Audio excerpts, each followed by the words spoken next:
Good evening, ladies and gentlemen. Welcome. It's good to see you all. Welcome to another edition of Fake Accents Unite. I'm joined, as always, by the Britisher. Good evening, sir. Good evening.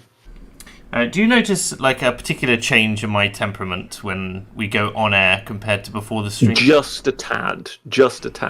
Am I much more world Maybe weary? someone will remember, because I can't right now. There was that Formula One presenter. He went on forever and ever and ever. Retired a few years ago, and I think died some time ago. But yes, he was. He would talk quite normally, and slowly he would get ever more hyped up, and then the green light would come on in the Formula One race, and the motors would howl, and he would be.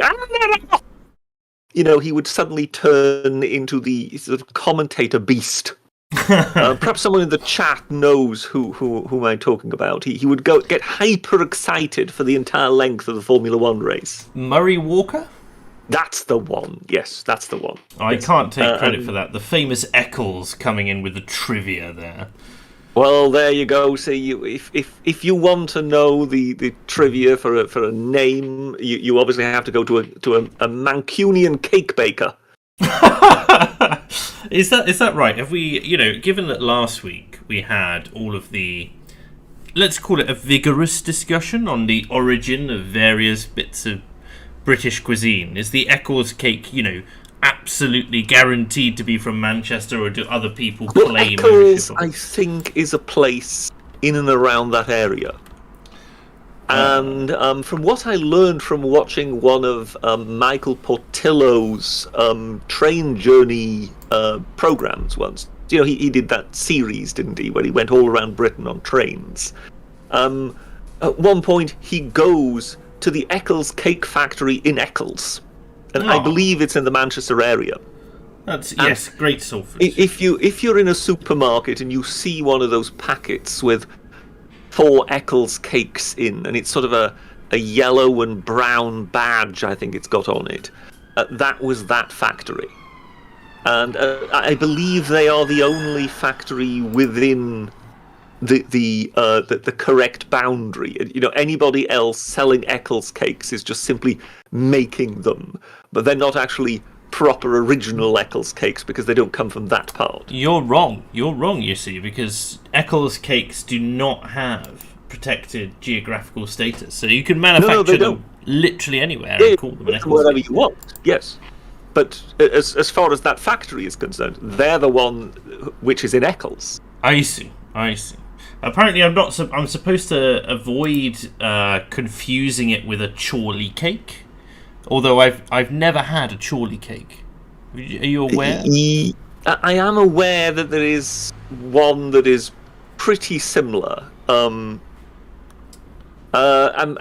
struggling now. I mean, I won't cheat and just Google it, but yes, it's. Is it a different shape and perhaps a slightly different pastry? Apparently, it's a short crust version with no sugar on top. And then there's apparently a third version called a sad cake. Which is a sad cake. Is that the one Gad Sad publicises? No. Sad cake can be found in Blackburn and is often up to 30 centimetres, 12 inches in diameter. So it's like a big family-sized one. Although, you'd think a bigger cake would be a happier cake, would be a better cake. So that's the sort of cake that fueled Blackburn Rovers to win the Premiership way back when. Evidently. Because that was Shearer, wasn't it? Alan Shearer. He won it with Blackburn. So he never won it with Newcastle. For all the years he played at Newcastle, he never won it with them. But he won it with Blackburn Rovers. So you're saying that oat cakes made the Scottish develop the Highland Games, and the Blackburn Rovers won at their game. Fueled on sad cakes. Fueled by sad cakes. There you go. You heard it here first. Only the freshest of just a of sugar takes. rush. So basically, every time Shearer began to flag and couldn't keep running anymore, his manager would just hand him another sad cake and go on, lad, give us another goal. I like that the Fake Accents Unite has degenerated to the point where I have no idea where it's going from the very beginning. And, no plans whatsoever to discuss Blackburn Rovers, Sad Cakes, and the Scottish Highland Games. Well, I think, put it like this, I think Leicester was the last one, really, wasn't it? But prior to that, Blackburn Rovers was the sort of impossible club to win the Premier League prior to Leicester. Because other than that, it's usually always the big clubs. It's always Manchester United, Manchester City, Arsenal, Liverpool. It's never Watford, is it? It's never Eastbourne FC. Southampton. And then, how many years back is it that Leicester won it? And it was just a sort of a miracle run they went on, in which they were just absolutely unbelievable. And everybody always thought, oh, they're going to be caught. They're going to be caught. The big clubs are going to catch them up. And of course, it didn't happen. And this, in comparison, tiny club managed to beat all the giants. Who was it when I can't remember if it was the Premier or the Champions League, but basically a local club qualified, and they were shocked to discover that they couldn't hear each other on the pitch when they were playing the game because the noise of the crowd was so enormous that And this will be a club. This will be a cup match, won't it? Yeah. But once in a while, one of these small clubs somehow goes on a miraculous run, and then therefore they get to play a big club. And what they all always hope for is that they get a home match against a big club. Yeah. Because then, whatever this teensy weeny little club is, they can bring in Manchester United. And you can just imagine the razzmatazz in whatever this tiny little town is. I can just imagine. And they all know they're going to be stuffed 7-0 by the Manchester United reserves. But they don't care. But they don't care because, as far as they're concerned, it's a money-making bonanza. But of course, once in a while, yes, there's a 50-50 chance they will actually end up being drawn in an away game against these giants. Then you've got these situations where this tiny little club is suddenly playing on a pitch surrounded by 80,000 roaring fans. I can't make out anything. I could imagine. I could just imagine the local town council rubbing its hands together when it realises Manchester United is coming to the. Yes, yeah, very, very much so. I mean, if you're the local town council and you don't actually do anything when the opportunity arises. Sierra Papa in chat says Thun FC versus Arsenal. Apparently, that was okay. Which, there we go. There you go. Another. I don't know. I don't know. I think there is still a club that has a leaning pitch. I think there was one in the Lake District which had a ridiculous pitch, but I think they've since moved. I've set you off now. But yes, I think in the West Country there might be one or possibly even two, because the dimensions regarding these pitches are fairly vague, because when they were drawn up, they had to encompass the existing pitches. So, when the Brits, who basically categorized every single sport in the 19th century, when we came up with it, we obviously had to encompass the already pre-existing pitches. So it became a sort of a football pitch needs to be between the lengths of this and that, if you know what I mean. So there was never an absolutely standard size, but everybody just assumed that they would be flat. Nobody thought anyone would put a pitch on a slope, which is, of course, what some clubs did. But, I mean, it doesn't matter because it cancels itself out. Because, because you swap at half-time, yes. You swap at half-time, so... but it is remarkable, to think that you would be playing on a slope. And you can imagine what the change of quality of passing is. If you do a long ball down the pitch and there's a drop, you can imagine that you would be able to wallop that ball a considerably bit further than if it were flat. Just a tad. The famous Eccles says, most Premiership clubs are bent. Very droll, Eccles. Very droll. I don't know masses about Premiership or clubs of any football sort, I'm afraid, but you're speaking to really, uninitiated. Really one for club football. I like to watch the national teams play.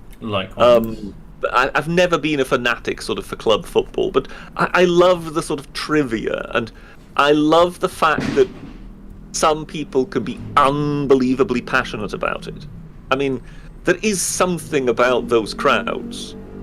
You know, when you see these sort of crowds that have completely lost themselves, and it's just 30,000 people cheering for and 30,000 people cheering against. It's yes, there is something special about that. I mean, I haven't seen the stats on attendance and that sort of thing, but it does appear to be one of these national phenomena that survives the internet age in great part. You know, it's not something for which the fervour seems to have died down.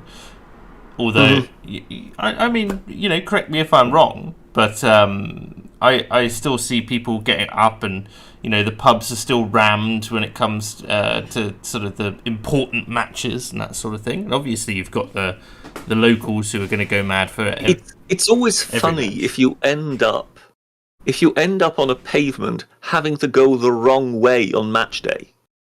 Has that ever happened to you? No. That basically everybody is gathering for the match. So you've just basically got a stream of people heading down the pavement, and you are trying to get in the opposite direction because you're going somewhere else. Oh, I see. And you're getting flooded with people. No, I don't think I've ever had that particular issue. But then everybody looks at you as though you're an alien from out of space, because why are you not going to the match? I think the only time it's ever really come up has been when I've been on the train trying to get home, and it's just chock full of fans drinking. Yeah. Which is yes, I've had that experience. So, bringing things back to the present day, I suppose. I've had a bit of a bum week, Britisher. You see, I got better from my illness. I came back. I did fake accents last week. I went to the gym on Tuesday. Did a boxing class. I was very happy. And then on the Wednesday evening, I was doing a Muay Thai class. Muay Thai, however you pronounce it, and sprained my wrist within 20 minutes. So I'm sitting here feeling very sorry for myself. Of course, you say that, but I mean, we all know that you sprained your wrist once again. You know, swinging from the chandeliers in order to impress the ladies of the netball team. You'd think that I would forego a much more impressive injury story in favour of my much more mundane training accident. Your mistake was no doubt when you were swinging from the chandeliers one-handed as opposed to two-handed. As opposed to, and then of course, you know, I just put my hand out, reached down 30 feet to the floor, and just bumped it. Well, no, slightly. you just fling yourself blindly into the air, and then all the girls rush to catch you. Well, that would be... yeah, there would need to be a lot of girls to catch me, if I'm honest. All 95-ish kilograms of me. Goodness me. I'm going to tax your brain there, because I'm pretty sure you don't work in metric at all. But, yeah, about 15 stone. There you go. So, dear. So, sprained wrist was not fun. Has not been fun. I ended up calling a paramedic at 3:30 in the morning, going, "Is there anything you can do?" And it was no, basically. You just need to wait. And if you come in, we'll treat it like just a break. Just ask the girls from the netball team to kiss it better. That's what the actual advice from the medic will have been, won't it? That's all I needed. Bless. It's just an entire a harem of netball players just to come around. Anyway, so that's been my story. Welcome to our world, ladies and gentlemen. I've been a little bit inactive on Twitter and whatnot, but I still have some stories for us this week. So, So just let me ask, when it comes to your sprained wrist, yes. is it your typing hand on the mobile phone? Oh, it's my dominant hand, which is incredibly awkward. And to be crass, like anyone who has injured themselves in an awkward way and wishes they were ambidextrous, because I can tell you, I mean, it comes down to simple things like, using the toilet when you have your non-dominant hand is the only thing you can use. I mean, not ideal, ladies and gentlemen. I do not recommend. That's, this is why you tune into this stream, for these incisive insights into my own personal life. The struggles I've had this week, opening doors, chopping vegetables. Oh, it's just been a nightmare. I haven't been happy at all, Britisher. And it's completely ruined the rest of my week because I couldn't go to the gym. But put you off your ping pong game. Put me off my ping pong game. But I did go to. I did manage to get out at the weekend. What is your, without disclosing obviously your location, Britisher? What is your weekly routine a bit like? I mean, do you actually leave the house? I have this idea of you in my head, being the brain in the jar that you are, sitting in an armchair, occasionally flicking through and typing away on Twitter on your phone or whatever, but otherwise failing to move unless it's to collect being fed grapes by the members of the opposing netball team. Cheese and crackers, that sort of thing being brought out, and quite a homely existence, quite a period cottage kind of feel. That's what I think. I don't know. I won't contradict you in these ideas. Well, do you have any activities that you do get up to in a week? Do you play badminton? I don't know. Who knows? Well, I mean, I managed, of course, when it came to sort of real sport. It was pretty much at the age of 40, 41, something like that. That something in my back just went, no, I'm not doing that. So I have done swimming. At the moment I walk a lot. I think I could start swimming again, but for some time I had to stop precisely because problems in my back cropped up. As such, no, I'm not anywhere sort of seriously into sport, which would be impactful precisely because that there is a serious problem there. I say serious. There's a problem that likes to repeat itself. It likes to recur. Let's put it like that. I mean, we've got. I'm not just talking about sport here. I mean, for all I know, you could be a member of the local Ford Cortina Owners Club or something. I could. I have no idea what it is that you kind of go. I like the options by chat, though. Are you ready for these?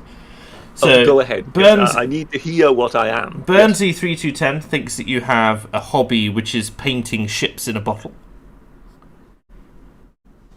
I paint the ships in the bottle. So, somebody has already put the ships in the bottle, and now I paint them while they're in the bottle. Perhaps you simply collect the ships in the bottle. We don't know. Are you a collector of sorts? I'm not really a collector of sorts. No. There you go. Britisher has no hobbies that seem to be quantifiable. Craig Jovanovic thinks Britisher's flat looks like the inside of a GTA 5 casino. So apparently you're the games master. You've got. What does a GTA 5 casino look like? Just to give me any sort of idea. Any idea? Let me see. GTA 5 casino. I mean, like. Hang on. I've just cottoned on that GTA must mean Grand Theft Auto. Yeah. So you're like, it's very, okay, very. Sorry, I'm not that switched on when it comes to computer games. You'll notice though, chat, that the Britisher does know what Grand Theft Auto is, which implies that he has either played it or at some point been exposed to it in his life. Perhaps I can honestly say that I've never played Grand Theft Auto. You simply were the inspiration. I was for more Trevor. than likely the inspiration for whatever thuggery takes place in this particular game. But yes, I've never actually played Grand Theft Auto. I've put an image of a Grand Theft Auto casino in the stream chat for you. So there you go. Oh, I mean that's just home from home. It's just lots of table games, some kind of weird dartboard, that sort of thing. The idea of standing there in a checkered suit, black and white checkered suit, looking out across your ever-expanding casino-based empire. I mean, that could be something I could see you doing, definitely. I mean, with this being Grand Theft Auto, I mean, are these even legal casinos? I mean, in that case, is it suggesting that I'm somehow the don of an ever-expanding empire of underground illegal casinos? Don Britisher, it's good to see you again, my friend. Have you got the payment for this week? You just went from Italian into Russian there. Yeah. Bizarre slide. It's a Slavic quality, yes. It's a Slavic to Mediterranean mess. Fake accents unite, yes. It is fake accents unite, and what would it be without some fake accents? It's a Mediterranean to Slavic enterprise. What can I say, Britisher? Let's see. The Britisher hunts the natives for sport. Which natives? Well, presumably that would be the British. The Britisher, so called because he has bagged many British heads. Pinks. I put on my hunting pink, do I? And then get on a horse and more of a cry so-ho and more follow the natives whilst spearing them in the back, or how else? Or do I just set the hounds on them as I follow? I think you're like a blend between Mr. Burns and Miss Penelope from the Thunderbirds. With this sort of enormous pink car that you drive around shooting people for sport in. Well, obviously. Yes, I can't say that there isn't a certain appeal to it, yes. What else do we have? The Britisher does cross-stitch. Are you a dab hand with the needles? Well, this does remind me, of course. I think I've told about this anecdote before. I don't know whether it was on this live stream or not. And that was that in primary school, I did once get a sort of a batch of teachers that were, how should we say, of the feminist bent. And they therefore insisted on trying to teach all us boys to knit. Right. Yeah, it. How should we put it? It wasn't very successful.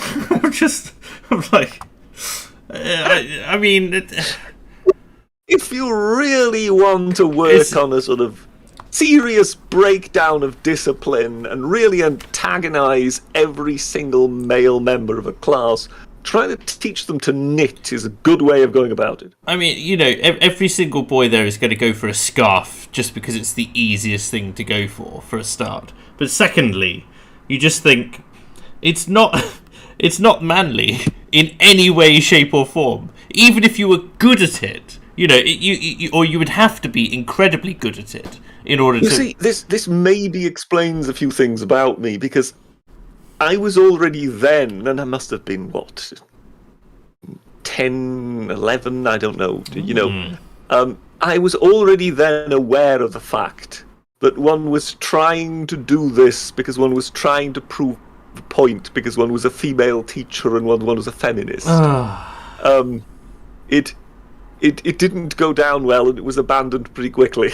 I think there's definitely, I mean, chat's furiously Googling for on the continent knitting initiatives from like the 1950s, That's although probably the 1970s is more accurate, actually. I still live in this perpetual world where I think it's just after the millennium. That's the trouble. It's 2021 now.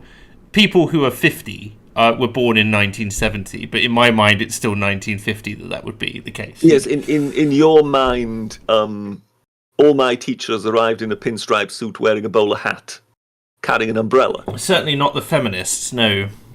They were too busy. I mean, at least all of your teachers, I envisage, coming into class carrying a sign, saying women's rights or something. Yes. Which is not. It's not too dissimilar. It's not too dissimilar from my sociology class, where I had a gay teacher who would come, who just plastered on every single wall some people are gay, get over it. That was on and every you just can't help but feel that the one person who can't get over it is him. Yes. There is something about it, that there is so much truth to be found in comedy, ladies and gentlemen. Comedy is really sort of one of the forms of ultimate truth, because if it isn't true, we don't laugh. And you do remember the completely politically incorrect character for whom they've more than likely apologized by now, who was the only gay in the village. Yeah, Matt Lucas was not. And of course, the further those sketches went, the more you realise that the only person who really had a problem with being gay in the world was actually him. Yes. And yes. there is something seriously true about that. But it shows that these people feed off victim status, and they must be the victim. I must be the only gay in the village. And when he's told, oh no, it just all the people over there in the pub are gay. Yes. Does not compute. Will not accept. There's a scene where an enormous sort of 6'5" biker in a leather jacket comes up to him and says, let's go, basically. And he said, I don't want to. He just goes, bloody time waster, and then goes away. And he's happy enough that he's alone again, and talks about the fact that he's the only gay in the village.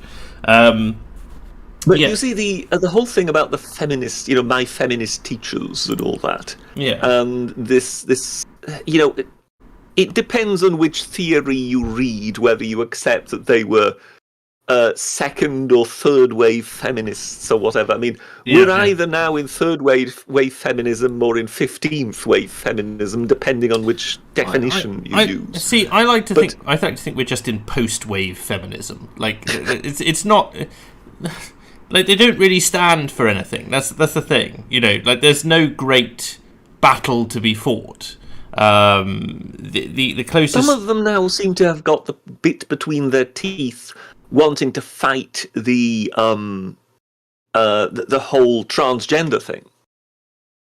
So it's almost as if some of them have been sort of reinvigorated by that. Well, you say that, but it's like there's the split, isn't there, between the kind of the younger feminists. So it's not a unifying thing, right? Whereas there was always a dominant stripe, shall we say, of feminist thought and feminist orthodoxy. Well, I would still say to this day that feminism is actually still the home of it all.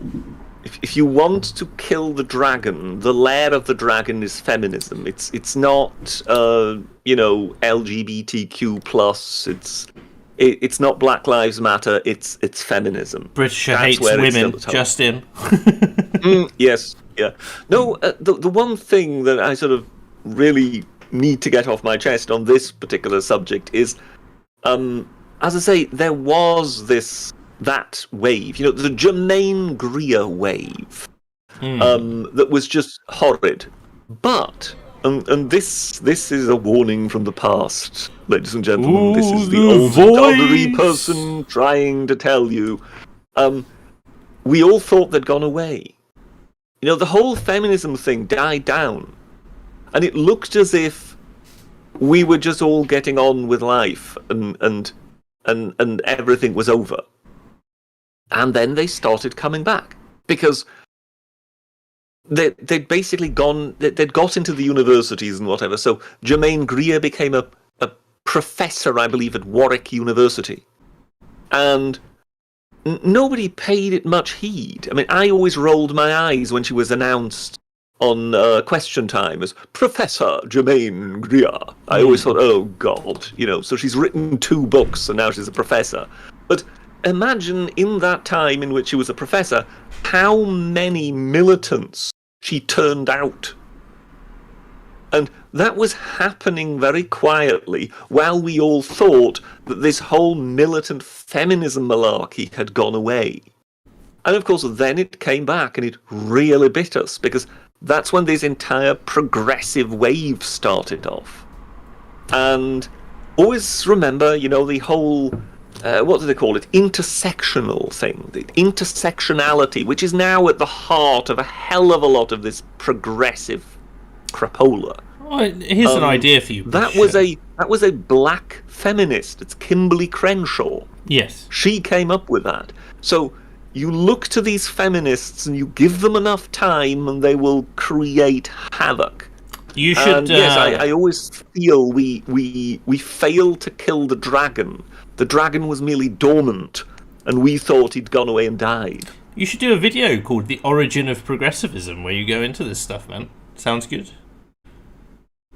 Well, who knows if I ever actually find the time to make a video again? Because at the moment I must have about 4 scripts ready to go. Just knock off that the week that was nonsense, And oh well, yes, yeah. Who wants to watch that anyway? No, yes. No, exactly. I've got, there are several other people who've given us an idea of what you might get up to in your spare time. Are you ready? Are you ready for this? Go on. So we've got. I bet Britisher has a bar billiards table at home from Sunny Jim. Do you have billiards table at your place? I don't. I'm afraid I don't have a billiards table. This assumes that you live on some kind of palatial estate, that you have a room just for. I did, however, in the past play a bit of snooker. Did you? Were you a shoe-in for Ronnie O'Sullivan? Well, I mean, I'm the one Ronnie O'Sullivan called Sir. Or were you the referee that he snubbed, when he walked in front of him? Goodness me. People were saying in the chat that I did sociology. I must be a poor thing. Yeah, back in the day when I was an arch leftist, I mean, like, properly on board. I thought that The Guardian was the only newspaper worth reading. I did sociology at both A-level and GCSE, maybe. But I do remember little things from my sociology education. Things like one of my teachers saying, there is no such thing as, like, heritable IQ. There is only, the blank slate. My daughter is where she is today entirely due to the nurture that we've given her. Nature doesn't exist, which I found. There is always one good way of countering that, and that is ask that person whether he believes that whites have as much rhythm as blacks when it comes to dancing.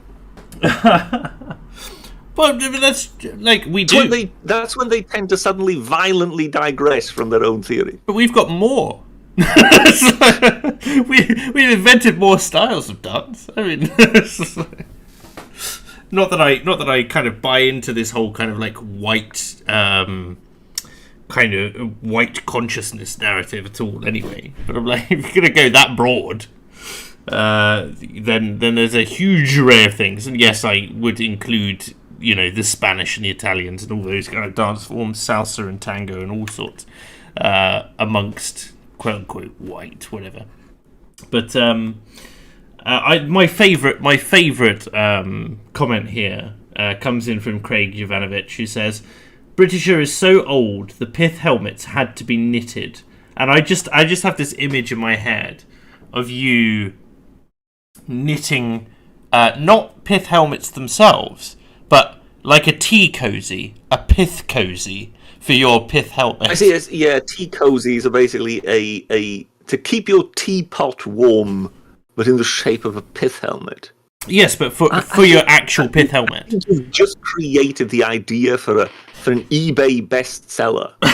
Because there are so many people out there with a pith helmet who need a covering for it. Well, I find it interesting that I am so old that I knitted the pith helmet. So what he's saying is that my need to wear a pith helmet preceded the invention of the actual pith helmet. Yes, so not to mention to knit one. Yes, clearly as an inspiration, unless he's saying that your knitting prowess is so strong that you could knit fibres together in order to create the first pith helmet. So what you're saying is he is actually confusing me with God. which is not a comparison I take it that you're opposed to. Well, I mean, as long as I'm just his god, I wouldn't necessarily want to shoulder that much responsibility. All right. Well, I suppose we've been chatting nonsense generally for 35, 40 minutes. It's highly intellectual our stuff. Usual rambling anecdotes of great joy, and now I must bring us crushingly back down to earth for rank punditry. So, COVID is happening, as we're all aware. And one of the big things with COVID is that there seems to be a little bit of a concerted push at the moment that restrictions may come back in for Christmas, which I find, particularly curious, given that things are still pretty low. And there was a spike on Saturday, so they said, that it's the highest it's been for almost 3 months. It wasn't much higher than it had been, but it was the highest. And this could precipitate a second, a third, or fifth wave, right? So they've hidden the fact that basically, not hidden, I suppose, but that was front page news. This big spike, and then you had another piece of another news article this week, which was saying COVID cases have decreased substantially. For the fourth day in a row, there have been very, very few cases, and again, I see the general mood in the general public as being one of very much indifference. You know how it was where back at the beginning of the pandemic and the lockdowns and everything else, you would quite often go on the BBC News website, for instance, and there would be 2, 3. Sometimes as much as 2 or 300,000, or sometimes as much as 1 million people tuning in to the BBC News coverage to make sure what's going on with COVID, what's going on with the lockdowns, and that's something which just isn't happening right now. So I find it curious now looking at other nations and what they're doing, because there are nations which are obviously going much harder at it than us. I mean, don't get me wrong, in Britain we have this issue where there is no coverage of, say, general lockdown protests. There's also no coverage over, particularly of the vaccine coverage, to take the other slant. We have a lot of shops and public transport which puts up signs which say, please wear a face covering. But I don't know how it is up where you are, Britisher, but certainly in London, I would say there's very little face covering wearing, as it were. I mean, probably 20% of people I see out and about wear face covering, which, given the quantity of the messaging, is quite few and far between. I don't. Is it? I know you're a little bit more rural than I am, so I'm curious how it is in the towns. Is it still in full force there, or have people started basically relaxing the measures of their own accord? I think what you sort of describe is pretty much the case across the board. That it's pretty much dropped off. I think in some places, where the shops themselves want you to wear masks or whatever. I think there the discipline for that is still much higher. Really? Particularly in other particularly in places where or forms of transport or things like that. That's where I think one has much lower uptake.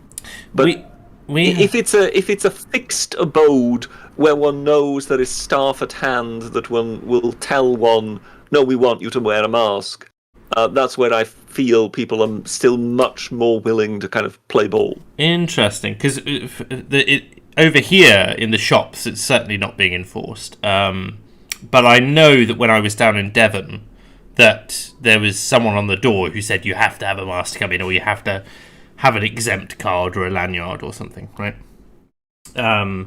But that was a little while ago, and now I see very little. I was on at a weave, a basket weave, this last weekend, or the weekend before, sorry, where we went mini golfing, and there was very little enforcement. Shout out to the basket weavers, by the way, and to everyone who came to that. If you're not, yes.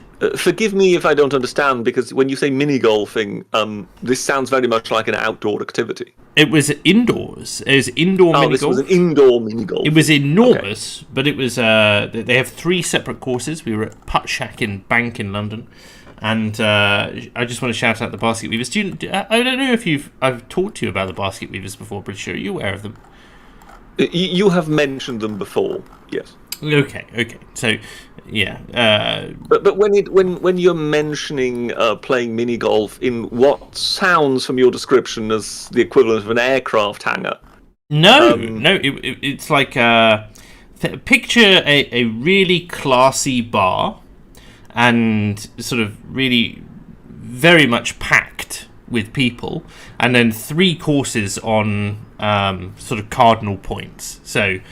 There's sort of basically it's a big circle, and it's all underneath. It's underground, so it's in Bank, and really nice. If I'm honest, it was much nicer than I was anticipating for £15 a game. So not so much mini golf, but posh golf. Well, it is mini golf. I mean, but it is. Yes, I know. It's just in a posh location. Yeah, but fun things like they had a hole which was. Like beer pong, so you fire the ball up and try and land it in the center cup, for instance, and stuff like that. So there's not masses of room for particularly elaborate holes, but it's a little nine hole courses, and it was a lot of fun, and you have the opportunity to win a free pizza or a free game and that sort of thing. I really enjoyed it. But enough about that. But definitely, if you're interested in doing local events with local people of a similar mindset, do join the Basket Weavers, to anyone in chat. So, but out of the people there, like as far as I was aware, there was only one person in our party who chose to wear a mask, and no one else there was wearing one. And there were, as I say, like 200-300 people there. So I find it curious, where they're talking about these spikes in activity and loads of people are getting the virus, etc. But people are not adhering nearly as much to the measures as a whole. And I take this as a positive. I take it as, we're doing pretty well. The disease seems to be running its course, and we're going to have spikes now as we move towards the winter period. Although I don't like the people who say that it's because it's cold that it's happening, because we've had a very mild autumn so far. I say, I know you're a little bit further north than me, so I don't know how it is up there, but it's pretty warm still here. Couldn't possibly comment. Mm-hmm. You don't have to give. You don't, for goodness sake, man. You don't have to give like direct temperature readings from your own area. You just, has it been warmer than you expected? Yes or no? I believe it is fairly mild across the British Isles. Exactly. These days. Right. Yes. There you go. But yeah. So as I say, in Britain, it's this kind of particular approach to it. We know that in Australia it's a lot more authoritarian. They shut down Victoria the other day because there was like one case, for instance. And we know New Zealand is still pursuing a zero COVID policy. We know that in America, Biden, for all that you can take him seriously, has said that, until the population is 97% vaccinated, 98%, then he's not going to stop rolling out measures. So it's curious to see what that's going on, and it's curious to see what the pundits are saying. So this comes onto the title of the stream, which is Noam Chomsky. I take it you know who Noam Chomsky is, Richard? I have heard of Noam Chomsky, yes. So, yes, Noam Chomsky, very, very famous as a philosopher, but also a linguist. I was introduced to him because I knew that he had developed his ideas around the formation of language in the brain, and how he basically created universal grammar theory and stuff like that.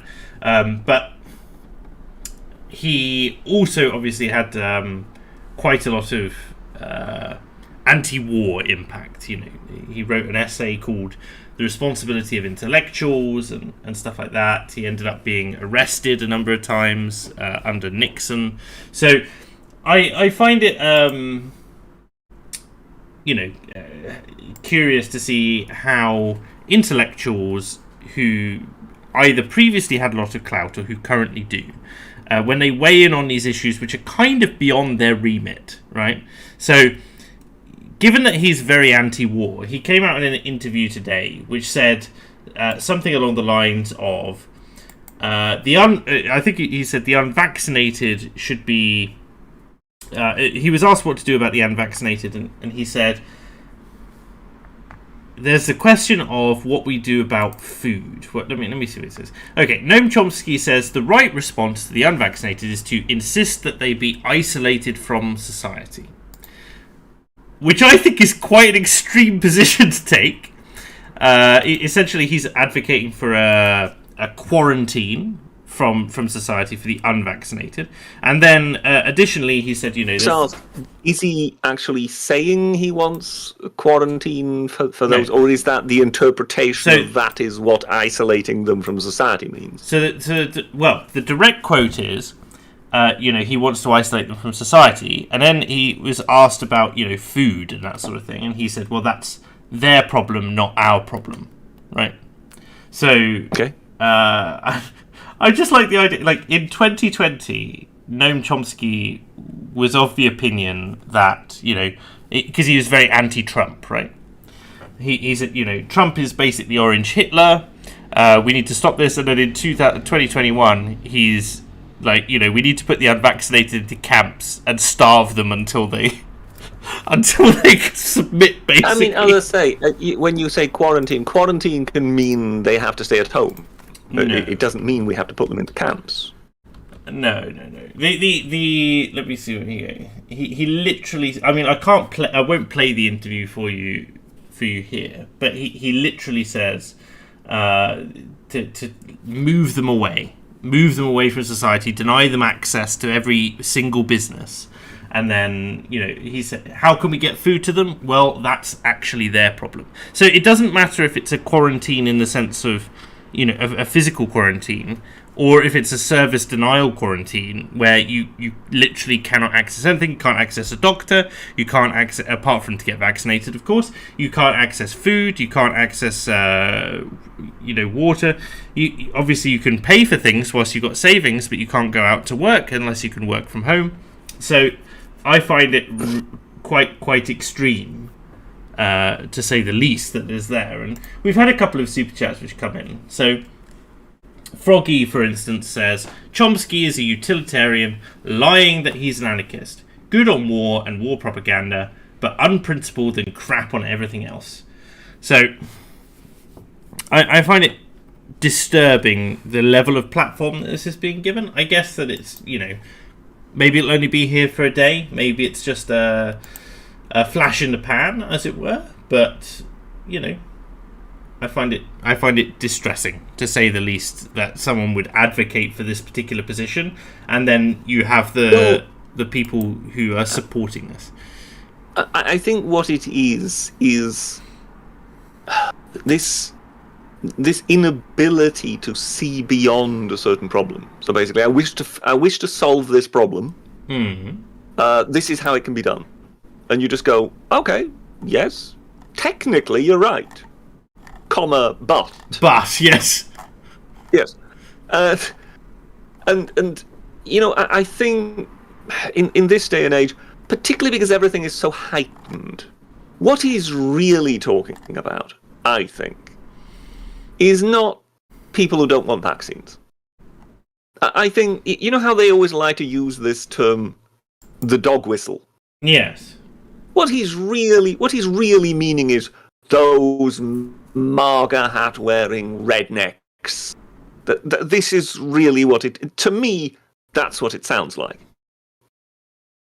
And the thing I would like to put forward as the example of just the same sort of thing, in which people seem to somehow lose themselves in something, is today I saw something on television, and I really thought, oh wow, now this is really severe, and I therefore put out a tweet, and basically half the Afghan population, this is some 22 million people or something, are by now struggling for food. Right. And the announcement by the BBC, which apparently comes from the UN, is millions are going to die this winter. This millions. Okay. So when you hear millions are about to die, and they had someone on the ground who basically said, look, it's strictly speaking already too late.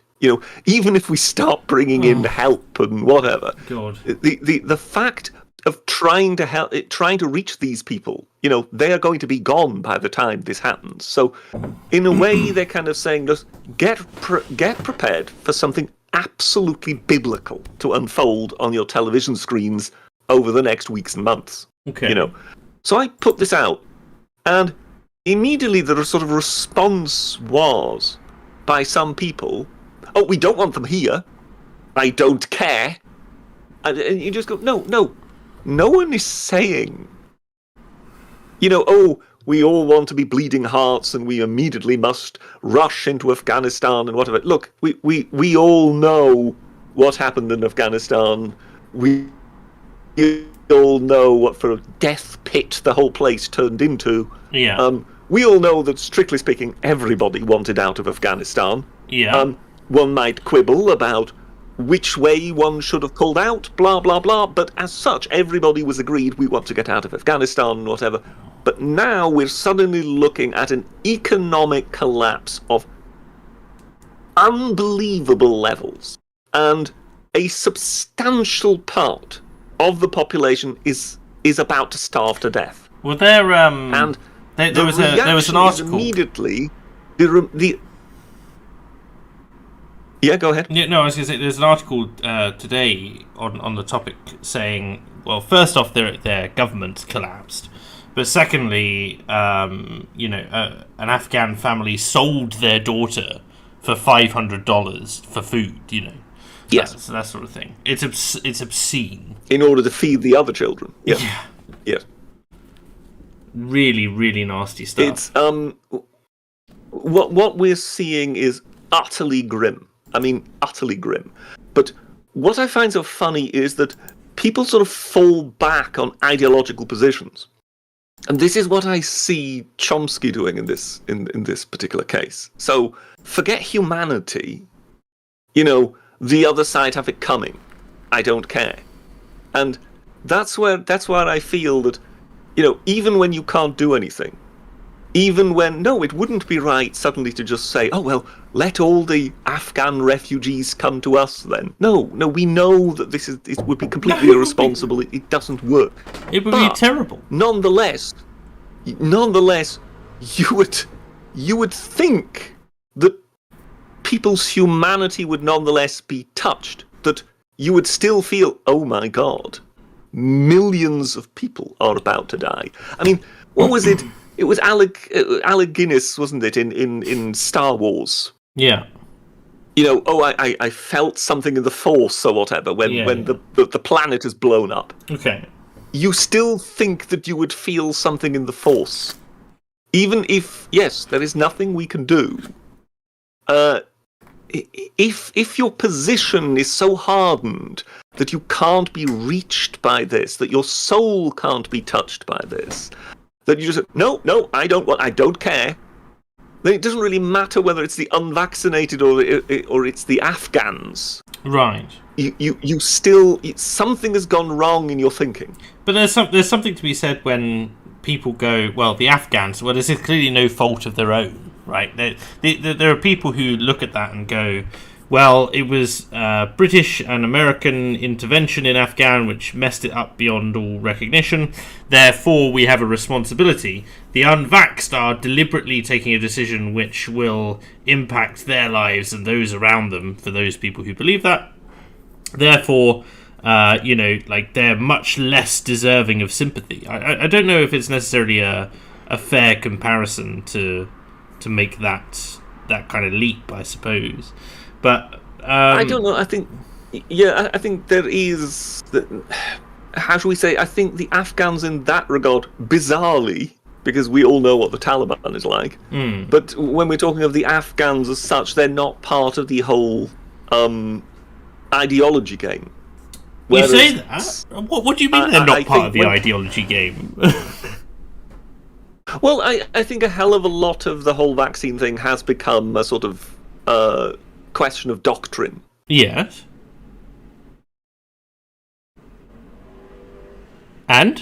I mean, the Afghans are part of a different part of the ideology game, but they're still a part of, like, the kind of global perspective that because of course this whole thing with the Afghans stems from, one, whether or not we have a responsibility to the Afghans, and two, this kind of the global idea, right? So there are a lot of people who consider themselves, one, citizens of the world, particularly young women, rather than a citizen of the nation they're from.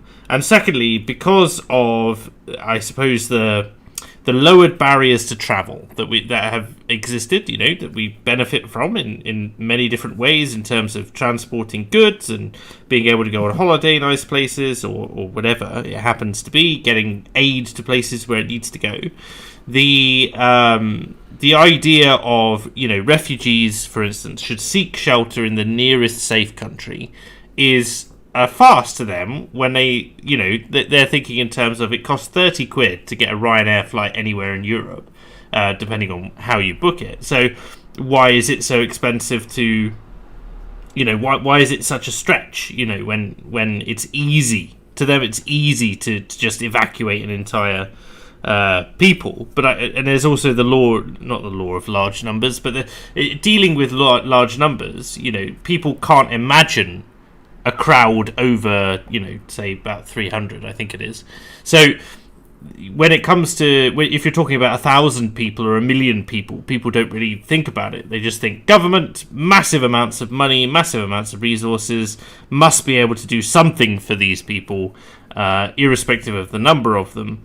And I think that's different to say the unvaccinated, whether or not it's the unvaccinated who are by choice, or the unvaccinated who have so many, extra conditions, be it heart conditions or, febrile scarring in the lungs and that sort of thing, who just can't get the vaccine even if they want it. I don't think the people who can't take the vaccine are the ones whom Chomsky means. No, because it's become a monolith. Do you understand? It is everyone, and it's a shame about the collateral damage, but that it needs to be sorted, so they won't have sub clauses for unvaccinated, but could be if necessary. It's going to be unilateral because that's the way the conversation is going at the moment.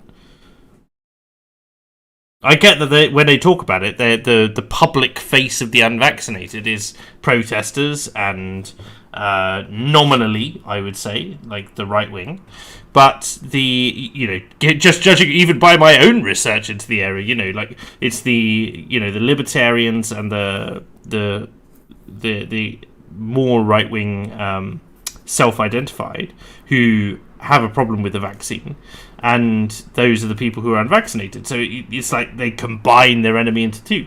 I'd say the whole thing has kind of distilled itself into the left wing. If you're left wing, you feel you have to sort of argue for it, and if you're right wing, you feel you have to argue against it. Well, you say that, but although the feeling, and this is this strange tribal phenomenon that find ever and ever more bizarre. You say that, but it tends to be this is less of a left-right dichotomy and more of a, because it's like the extreme left and the left nominally, people who identify on the left, centre-left or whatever, are typically much more inclined to take the vaccine. But so are the people on the centre-right, right? So it's only the people who identify, like super right-wing on economics or super right-wing culturally who end up with this thing. So in this way, it becomes all of society, so to speak, versus what they consider to be an extreme position. So it's not even left-right, it's just super right versus everyone else. which, you know, rightly or wrongly, basically. So it's a curious situation, but I just find it really, the idea that, but you see, they would, I don't think it's I don't think it's necessarily the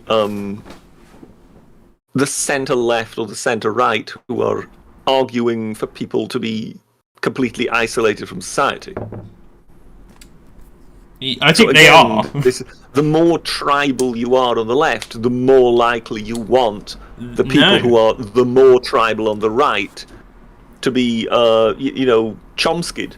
I think to be Chomsky. I think it is someone on the far left, or certainly there's an argument from authority position, right? So it's people from Chomsky or government officials or whatever who are proposing measures for the unvaccinated, and then people on the centre left and the centre right are just kind of going, do you know what? Yeah, like, for the greater good of society, let's just do that. Like, there's no real questioning in them, as again, rightly or wrongly. It's just that they just kind of go with the flow. They're trying to do the best with the information they have, and their own particular political leanings, informed whichever way they are, have then inclined them to support this or not. I just find it bizarre that we're at the point of, because again, I don't want to just take it to Chomsky, and I appreciate that Twitter isn't real life, but we have this position where a lot of the people who are in support of Chomsky are going, yes, and we should take them in, and we should quarantine them in camps, for instance, right? And I feel, because you always check out a statement like this to make sure it's not some extremist, seems to be coming from regular people, so to speak, who don't really understand what they're saying, as far as I could tell, or if they do, that terrifies me even more. But the fact that it's gone to the point where I would consider it to be the statement of, we should quarantine these people, and through starvation if necessary, make them, Biden has a responsibility in America to remove, by starvation if necessary, these subhuman creatures from society. I'm like, good grief, this came quick. I expected at least a couple more years before we ended up in the camps. I'll say, I think we have a tendency to, when you were saying before with large numbers, to basically just look at large numbers and sort of in our mind just create an anonymous mass.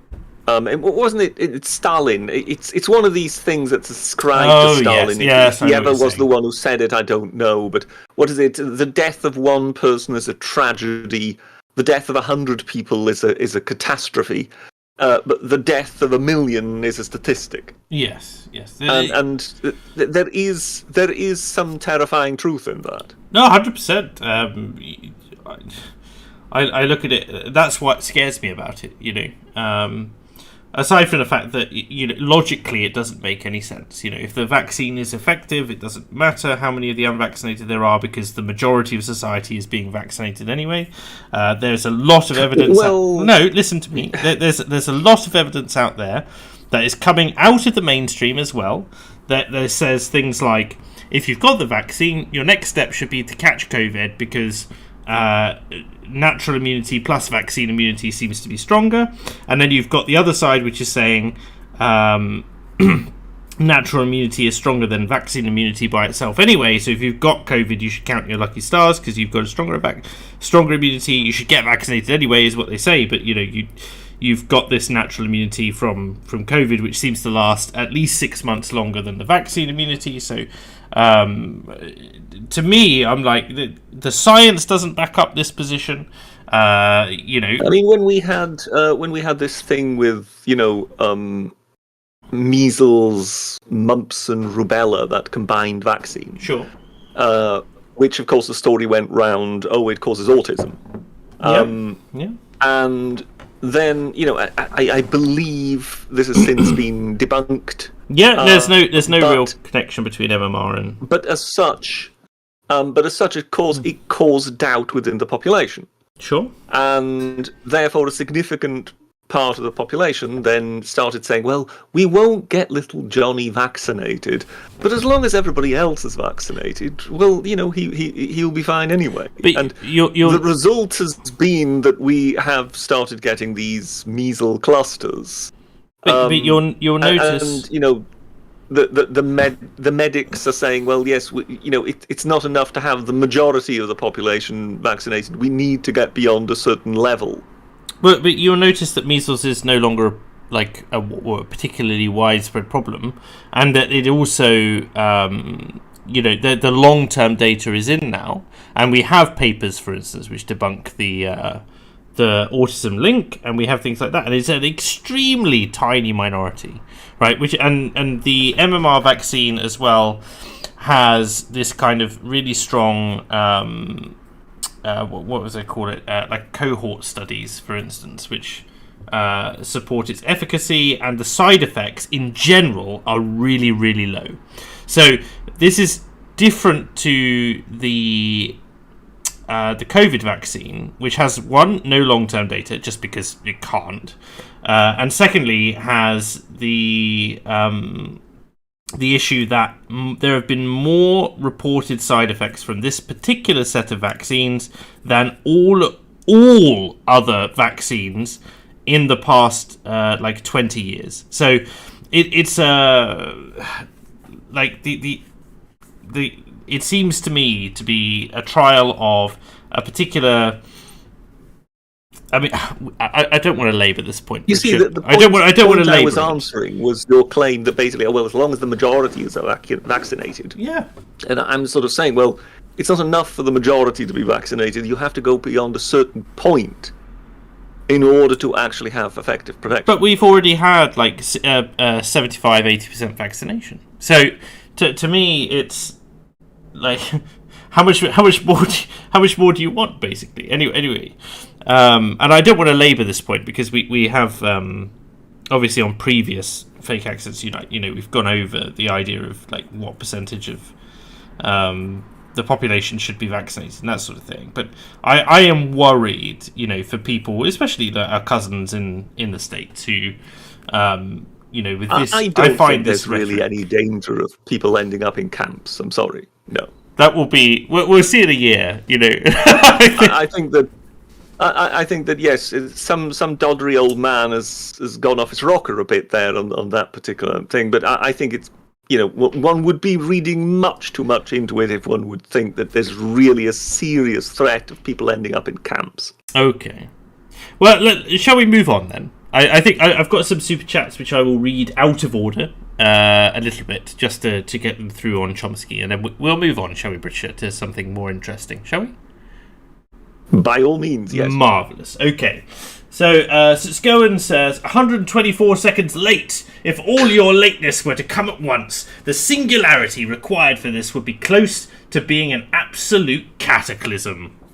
Apparently, we have the ability to destroy the known universe merely by our temporal being, Bridget. How do you feel about that? So if every second that we are too late would be a single molecule, the mass we would have amounted so far would be enough to create such a gravity we would create a singularity and create a black hole. Apparently. We're that dense, apparently. That's what I'm getting. And Scowen's calling us that dense.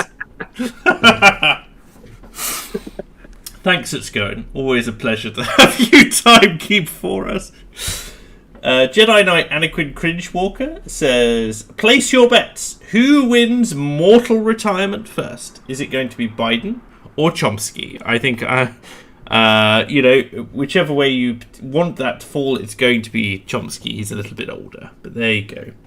Well, Chomsky is older, and Chomsky doesn't have a presidential medical team on standby. Exactly. And I think he's got a few medical conditions of his own. Again, I think a lot of his statements are predicated on fear, particularly for himself. So there we go. So let's go in the chat. You're definitely then again, dense. I think one could also make the religious argument here. Chomsky doesn't have as many people praying for him. Oh, but I thought you were an atheist, Britisher. That's ridiculous. The idea of collective belief and willpower. I think hell of a lot of people on the right are praying every night for the good health of Joe Biden. Well, he is the most popular president in US history, so of course Well, there must be a lot of them. No. Just think it through, because if Joe Biden dies, Kamala Harris comes in. Fair, very droll, British, very droll. £5 has come in with no message from Green God or Stubbsmere. I very much appreciate that, Green God. But has also super chatted £10. So again, very generous. And says, Mia and the missus had our first run-in with a request for a COVID passport last week. I'm tolerant of that kind of thing for going abroad or the like, but not to get into a gin bar on a Wednesday night. Yeah, over here in London, it's definitely the case that you need... the track and trace app or whatever it is to get into nightclubs, and thankfully I am not a club goer, so I don't need to do that. Have you ever been challenged for COVID pass, Bridget? No. No. But in London, is that actually regulation, or is that just the individual companies themselves making that decision? It is regulated. Clubs have to do it, as far as I'm aware. Oh, well, there you go. I learned something. There you go. So yeah, and they're very, very stingy and picky about it, and it really irritates me because there are places who say please sign in or whatever, like Weatherspoons or whatever. But well, I think what most of them are trying to do is avoid liability. Mm-hmm. Sorry, I'm just finishing my drink there. Yes. Most of them are, especially given that... Are these your shots of whiskey that you're taking in order to dull the pain from your wrist? Well, I think it's more that there are particular venues which get known as like super spreader stuff. So concerts and clubs and other kind of... how should I say, leisure activity venues, right? If you make the news as a super spreader event, it's more than likely not very good for your business model. Yeah. No, so I think that's potentially why they're particularly more hard-arsed on it than anyone else. But whether it's effective or not, it's fine as long as they've got a full queue and they're not turning too many people away. But there are venues as well, especially the smaller venues, who are rejecting this mandate, as it were, because they can't afford to lose the business. As we saw in New York, where the businesses which rejected the mandate saw massive upticks in business, and the ones which did saw a massive drop-off. So take from that what you will. I'm not going to give you an opinion on that particularly. I think it's a shame that you got a vaccine passport check at a gin bar, especially if it was quiet, but... presumably there are other venues that you can go to, and I hope that you were able to get in somewhere there, Green God. EC90 says, did anyone ask Chomsky if it was 1, 2, or 5 doses you need before he thinks you're worthy of living? So this is another issue, especially with the kind of that Chomsky thought, which is what happens when the rules change. And to this we can look to Israel, say, which had this... They had the mandate, didn't they? Everyone, I think, a large proportion of their country, they have the highest vaccination statistics per capita in the world, and they had COVID passports out, and now they've changed it so that something like 40% of their population has lost the vaccine passport overnight, basically, because they need to get the booster shots to qualify for it now. So that's the other thing, the efficacy of these vaccines. Just because it's a coronavirus, the broad category of coronavirus, rather than something like measles, mumps, rubella, which is a. I don't want to be ignorant on this. I don't know if it's a virus or a bacteria off the top of my head. Actually, let me just double check. I would have thought it's viral. Let me see. It is, so it's the rubella virus causes measles, mumps, or rubella. So, and highly contagious. There are some quite good, just completely off the wall, there are some quite good comedy sketches involving mumps. I'm trying to think of, which one it is. There's one where it's just it's incredibly painful. Brooklyn Nine-Nine, where the main character and the police captain end up with mumps, and it's this enormous kind of neck swelling, and they end up trapped in a house together trying to solve a crime. Very funny episode. For all of the wokeness in that particular series, I think it's still pretty good. Sorry, just completely off the wall there. So this is the other thing. I am quite wary of vaccine passports because of changing standards. That's what I would say to that. I think if the vaccine is not going to be particularly effective after 6 months, which seems to be the evidence so far, that to my mind, right, and to be very charitable, because I know your stance on the vaccine, Bridget, and I don't want you to think that I'm anti-vaccine, because I'm not. But to my mind, it's like a flu vaccine. So it's something that if you're vulnerable to it, you get it every year, and you look after it. That seems to be the way that the society will deal with it, not just on a kind of an ethical level, right? Not just on a protection of society level, but also on a practical level in terms of what you need to do in order to keep people in work and what you need to do in order to keep the majority of people safe, and in terms of severity, right? Does that make sense to you? Does that seem like a reasonable position to you, or not? Again, taking the caveat that I'm assuming, based on the data that's come in so far, if the vaccine was only effective, say, for 6 months at a time, and everyone got the vaccine every winter, or the people who are vulnerable got the vaccine every winter, would that be an acceptable compromise to you? Well, I mean, that would just basically be treating it just like the flu. Basically, you just get a flu virus, flu vaccine, and you just go and get it if you think you want it.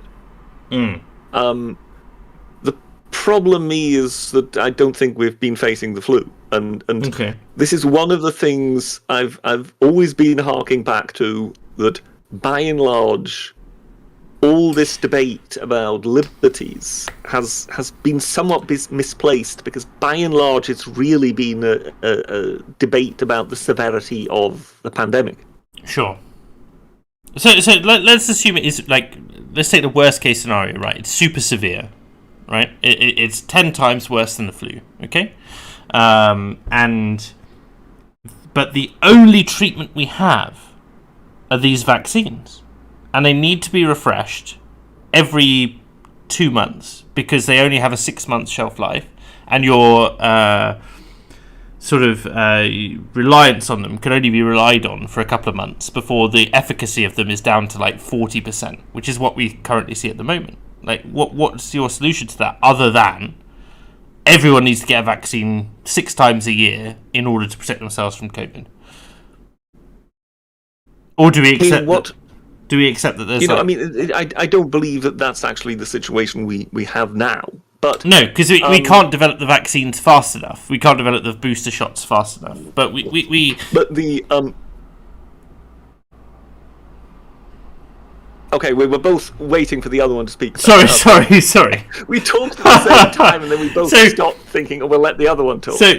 No, it's yeah. As far as I'm concerned, is if you...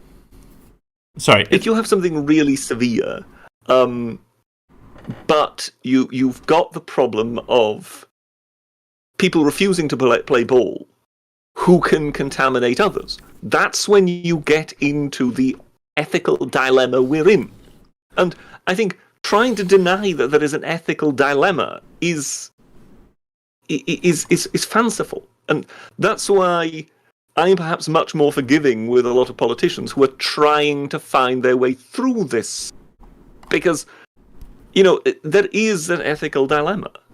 But we have got two sides who are refusing to acknowledge that there's an ethical dilemma. No, there isn't. It's simple. We just do this. I don't think it's simple, but I deny that there's an ethical dilemma on the scale which a lot of people think that there is. Given that the reason for our struggle with dealing with the pandemic is one, the lack of bed space, right? So we've had this massive decrease in bed space because it was the easiest way to cut costs through austerity, but the NHS hasn't cut services in any other meaningful way, right? And so we find ourselves in a position where I'm not just talking about critical care beds here, I'm talking about beds across the board, where if you've got people who are going to be hospitalised for any reason, but primarily COVID, shall we say? I don't think it was just austerity that brought that about. It was generally sort of different methods having come in, as in basically minimise the amount of time that anybody is in hospital. Okay. And with very tight management of the bed space, you can then basically do a lot more with fewer beds. However, I think just as with supply chains and whatever, we are beginning to see the weakness of the weaknesses within that system. So it does have distinct advantages. However, yes, when push comes to shove, you suddenly realise you also have disadvantages. So that's one thing. The lack of bed space, and secondly, you have this issue. And that's the reason the lockdowns happened, right? Like it wasn't to protect the population; it was to protect the NHS. That was the whole point. Was the NHS, particular hospitals being overwhelmed, and I'm not. Well, I mean, you would be protecting the population indirectly by protecting the health service. Because if the health service collapses, you're exposing the population. Yes. So I'm not particularly sympathetic to this position that the hospitals were all empty. What I do believe, and what I've seen from the evidence, is that some hospitals were empty in areas largely unaffected by COVID. But other hospitals, like take Hastings, for example, right? Hastings Hospital was completely overrun, and there was no, everyone was rushed off their feet. You might say, oh, well, some hospital in Sheffield, the nurses were doing TikTok dances or whatever, but near where I lived, or used to live, Hastings was completely overrun and had no way of doing it. But even Brighton Hospital down the road couldn't take any of their patients because the interlinks between them, the how should I put it, like the infrastructure to look after patients which were overflowing from other hospitals which were overwhelmed was just not there, because they didn't want to take them, because they didn't want to infect their area with that particular disease. It's really difficult. So I'm really sympathetic to this idea of not overwhelming the hospitals, even specific hospitals. But at the same time, we've seen mortality, for instance, I've just been linked to it today, actually. The mortality for 18 to 44-year-olds has gone through the roof over the last 2 years compared to 2019.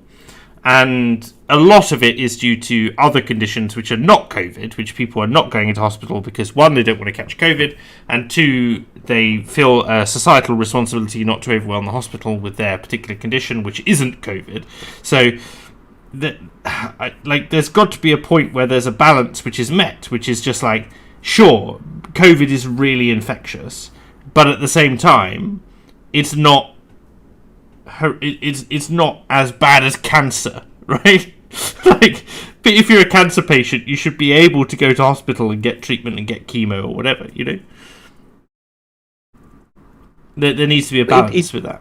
Yeah, it all depends how many nurses have actually been seconded to COVID wards because they have to turn the patients something like half a dozen times a day. It was sucking in a lot of personnel, and my guess is it still is now. I mean, because not only have you got the personnel who have to deal with the folks who are in hospitals, but you've now also got a hell of a lot of personnel out there rushing about vaccinating people. The final thing that I kind of want to say on this, and it's a question to you as well, mate, is like, what has been your personal exposure to COVID, say? Have you had COVID, and two, how many people do you know who've had COVID? Because I could say I'm pretty sure I've had it, but I don't know. And secondly, I know one person who had severe underlying health conditions and was morbidly obese, who was hospitalized because of it and survived, and that's it. Well, to my knowledge, I've not had COVID. Mm-hmm. I've had an absolute horror flu that knocked me out for several weeks, which people will know because at the time I just couldn't produce anything. I had the same, yeah. But that was too early in time to have been COVID, unless this thing was circulating before we knew it. Okay. But yeah, I remember. So basically, it started sort of the end of what was it? Was it 2019? Was it? Yeah. That's when it's kicked off in China. November, And December. somewhere around October or something like that, 2019, I just had an absolute monster of a flu. That it really was, as in just shoot me now. But I'm still just putting that down to it was just a horrible flu. But who knows? But other than that, I've since then not had anything like that. And I would expect to have something like that if I had COVID. Okay.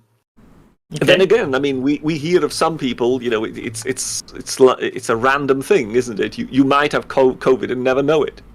The asymptomatic, sort of thing. Okay, and then in a wider society, do you know many people who've had it? Oh well, I mean, one person in my street died. Yeah. There have been cases, around me. So yes, one was clearly aware that it was there and it was sort of hovering, if you know what I mean. And yes, I mean, you can imagine, there's an old chap down the end of the street. I mean, I don't know how much time he's been out because, one thing that he would like to do, usually is, he's very active with the sort of Rotary Club. Yes. Is the Rotary Club still going? Goodness me. These are all elderly gentlemen who do a lot of, Good work for charity work, and whatever. But of course, the last people who want to get together at a time like this is elderly gentlemen in a Rotary Club. So yeah, there is a lot of isolation in that regard. So at Easter or whatever, you put a little card in a bag with a little Easter bunny and hang it on his door on his door handle, and you get a card back saying thank you very much. But it's just a matter of keeping folks going. Right. Thanks for that, by the way. I appreciate your perspective because I'm trying to meld, I suppose, my perspective with those of others. So, Rubber has the last comment on Chomsky, who says Chomsky was an apologist for Pol Pot. He has never truly been held accountable for that. I'm not particularly familiar with Chomsky on Pol Pot, but neither am I. I know, though, there was one guy who was a big fan of him, which Rubber will no doubt be able to confirm, because Rubber's a bit of a comedy expert. Because I think it was Bill Hicks. Bill Hicks. I can imagine that over the years, Bill Hicks more than likely would have distanced himself from Chomsky a bit. But yes, I think it was more a matter of that he had discovered some of his stuff and sort of thought, oh well, yeah, this guy is clever, this guy is smart. Particularly because it will have been around the time when Chomsky will have been having a go at George W. Bush and whatever, and quite a bit of Bill Hicks' best material was about the Gulf War and the insanity of it all. So you could see how a sort of a young Bill Hicks might sort of dive into that, sort of thinking, oh, this is great. But given how skeptical he was, you could, well, cynical, one might almost say, you could imagine that within a certain amount of time he would kind of go, okay, no, I don't agree with this anymore. But anyhow, yes, that's my recommendation for the day, people. Listen to Bill Hicks. There we go. Loafer Sheffield says, off subject mark, sorry.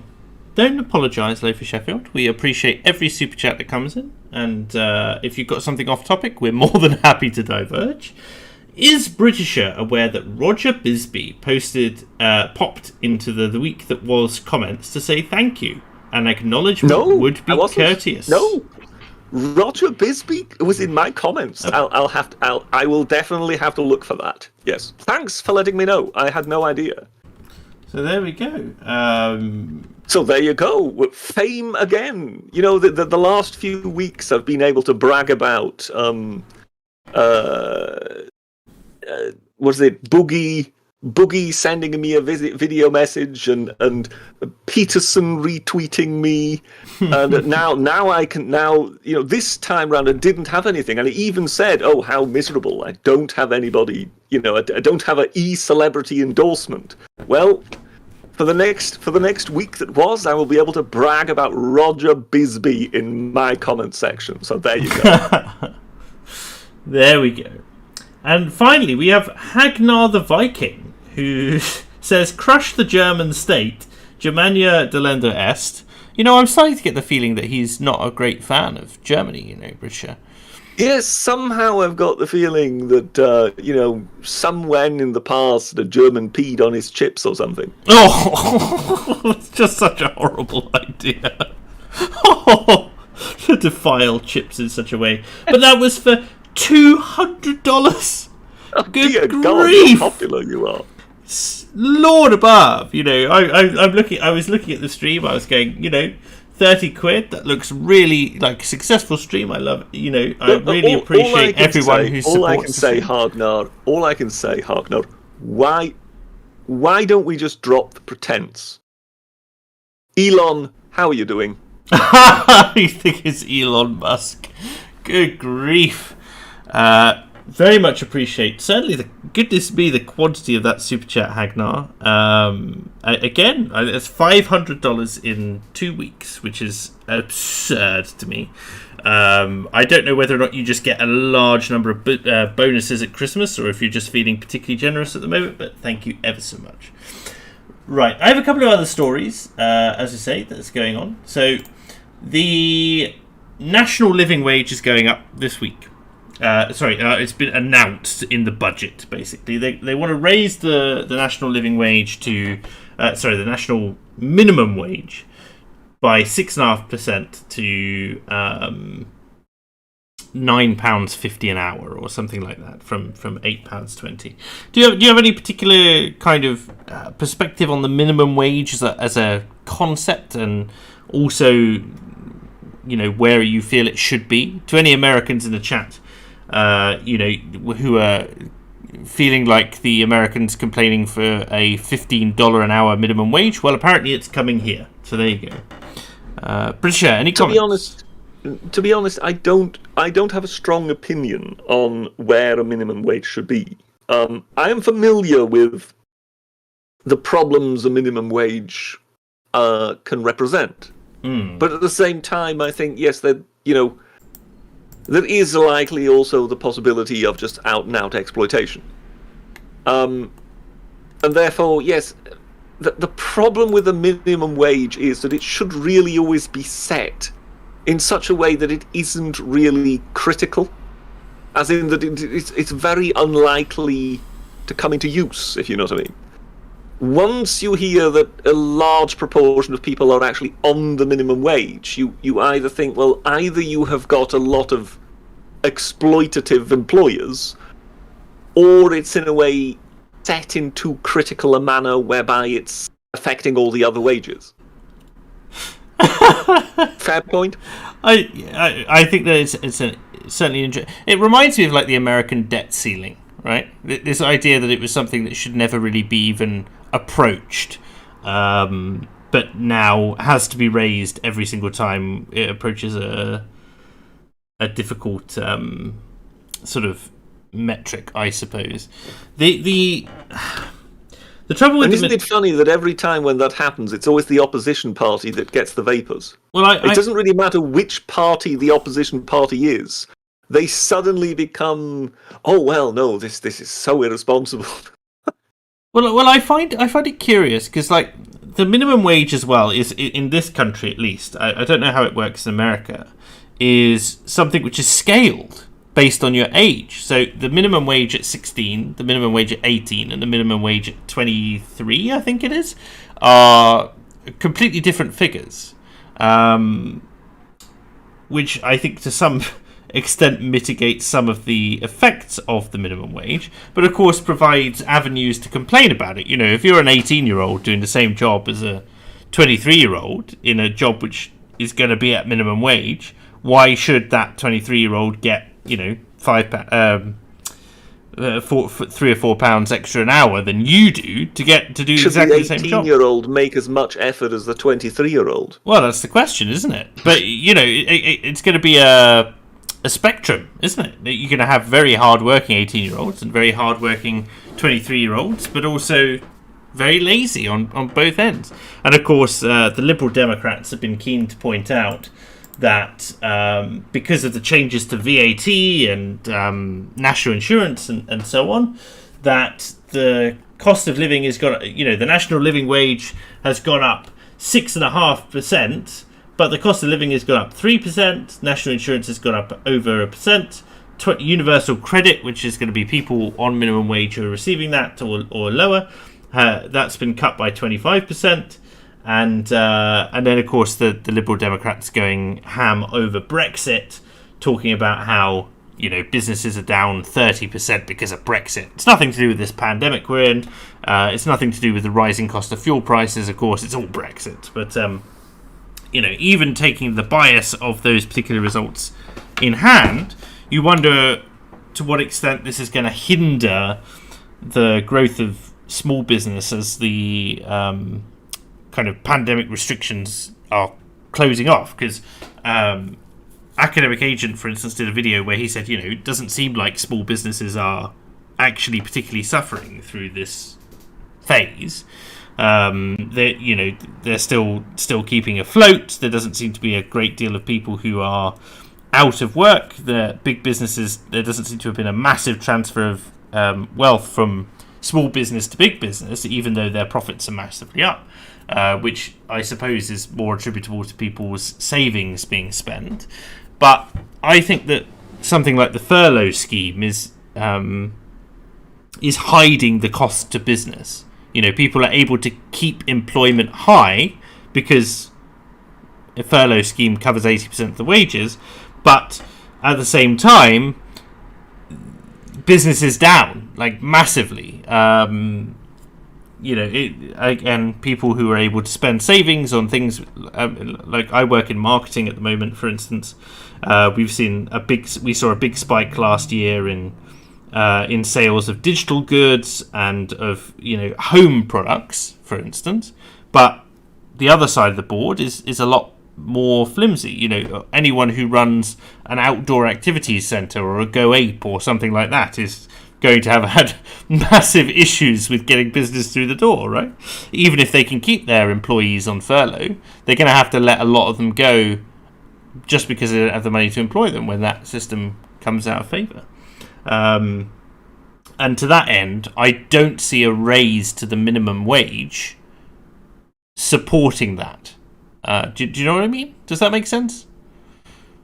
Well, as I say, one of the problems is if you're trying to use the minimum wage in order to deliberately create upward pressure on wages, that's when you basically are hurting small businesses. I mean, for a long time, the minimum wage in America, I don't know what it is nowadays, but for a long time, the minimum wage in America was purely theoretical because it was so ridiculously low. No one was on the minimum wage. And of course, now with these demands of, you know, we want a $15 minimum wage and whatever, you know full well what's going to happen. You push that up, and by doing so, you just basically erode the difference between someone who's on the minimum wage and someone who's above the minimum wage, and that person then wishes that difference restored, and then like that it works its way all the way up the chain. Well, the argument is, of course, why would I do a job that requires me to put in 40 hours a week if on a minimum wage I could earn that, you know, doing something a lot less mentally taxing and a lot easier? Because believe it or not, there are a lot of people out there who don't want to. It's less about personal development and where you feel that you fit in society, and it's effort based. So, there is an argument to be made for that. I would just like to get back to Loafer Sheffield for the super chat, because Sure. I'm just looking at the comment in my comment section by Skill Builder, which is Roger Bisbee. I have no and he idea. actually says, I was sent here by Loafer Sheffield. So there you go, Loafer. Thank you very much. An English television presenter, journalist, and plumber, known for his YouTube channel Skill Builder. The reason I mentioned him was because he'd been mentioned in the Daily Mail, but it's funny that just before he, in a way, got mentioned in the Daily Mail, I had a bit of a ding-dong on Twitter with somebody. And it was one of these people, everything green, long live Greta, save the planet, that kind of thing. And, of course, all in favour of heat pumps. This is a clear case. This is a way to save the planet. Heat pumps, the government should be subsidising it. It's not subsidising enough. I think shortly after that, the announcement was made that the £5,000 subsidy for heat pumps and whatever. But Roger Bisbee is this builder and plumber, and he's been doing this for decades. And once in a while on one of these TV programs, where we're looking at rip-off merchants and whatever, if it's to do with something regarding building, they'll bring him in because he's known as a particular competent chap, and he'll look at it and go, no, this isn't up to standard or whatever. So this chap knows what he's talking about, and he has installed heat pumps in quite some numbers. And he is basically saying, particularly when it comes to the air pumps, the air heat pumps, forget it.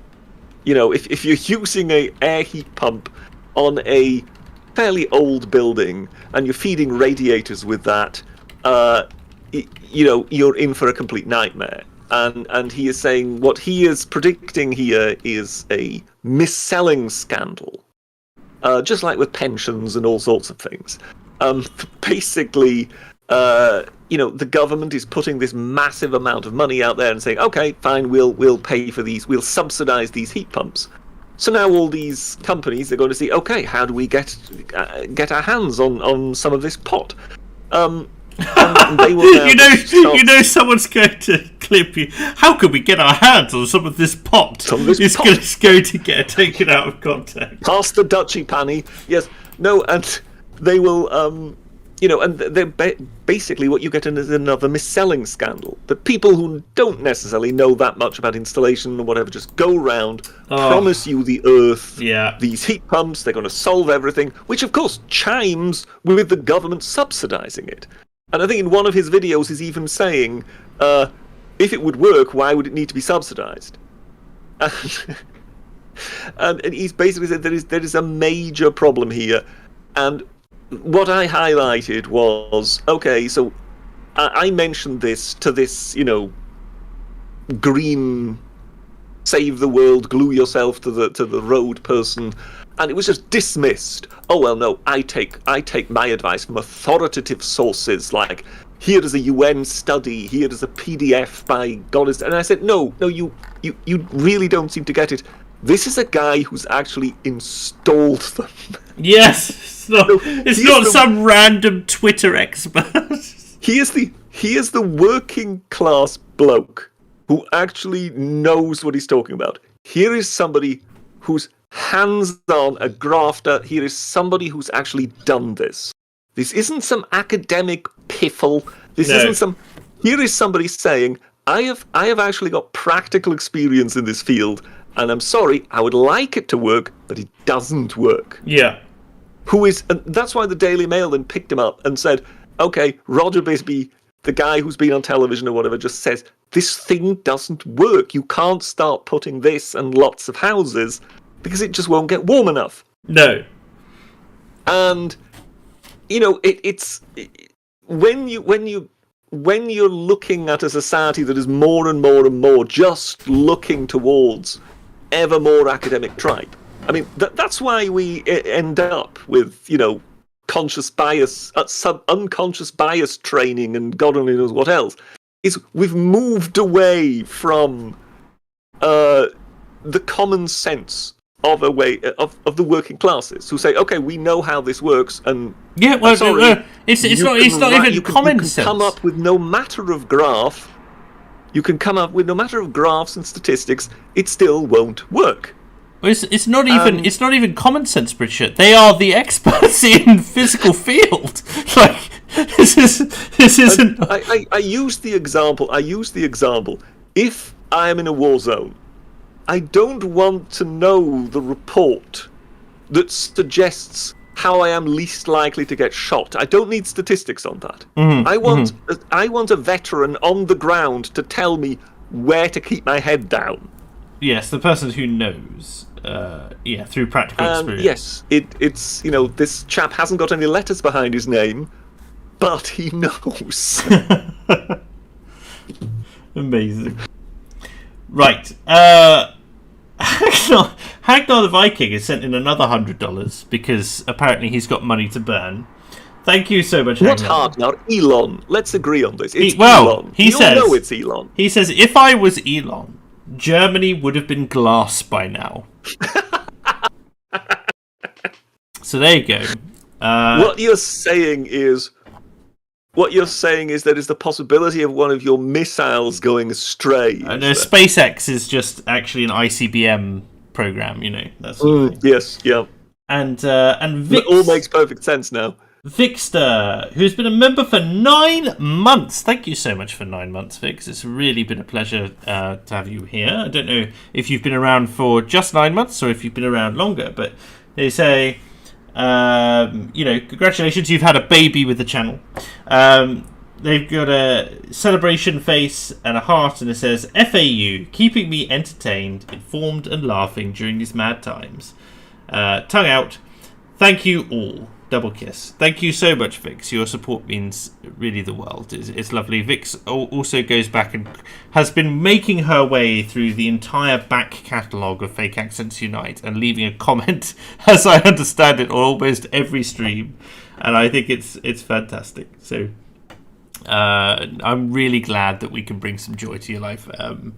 Because I think it's important, and however large this community happens to be, I'm happy to have this corner of the internet which makes some people happy. It's great. Right, I'm just gonna add Vix as a moderator. There you go. The final story really of tonight is you mentioned earlier people gluing themselves to the pavement. We've got Insulate Britain Britisher, who have been up near, I think it's Canary Wharf in East London, and they've been literally gluing themselves to the roads. The one I heard, I think this was it last year? No, it must have been the year before that.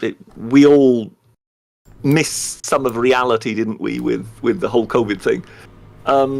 In which someone was it Lombard Street, actually glued her breasts to the road. Oh, that was right. That must have been a painful removal. That's all I can think. Just absurd.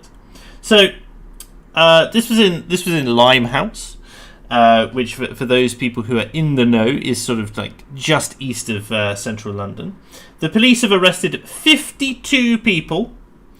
And the Transport Secretary, Grant Shapps, has previously branded activists of this nature glued fools.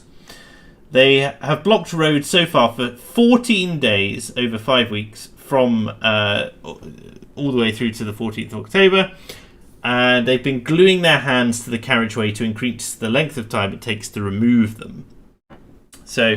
But in terms of the way that this story is being handled, I suppose, it's very similar to the way Extinction Rebellion gets handled, right?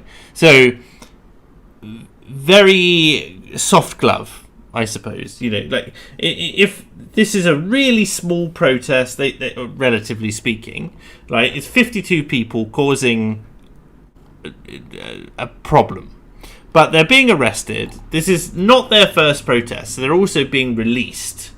But and it's being handled with kid gloves. They're putting up the message that Insulate Britain wants to get up.